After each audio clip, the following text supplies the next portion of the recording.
How to use Midjourney?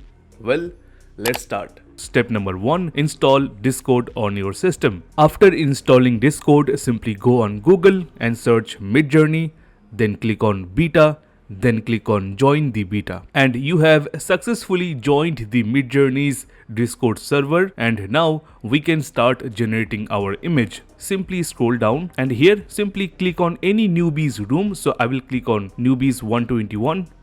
Then scroll down, come here. To generate our image, we are going to type slash, then I will type imagine, IMAGINE, select imagine. Now whatever image you want to generate, simply type that image in text phrase. So I want to generate an image of a cyberpunk cat. So I will simply type cyberpunk space cat. Then I will press enter. And here you can see Midjourney is generating our image. We just have to wait. And Midjourney just generated our image. Let's take a close look. And this is the image Midjourney has generated for us. So this was a short tutorial on how to use Midjourney. If you want to learn about Midjourney in details, then please check the description. You will find a free course on Midjourney.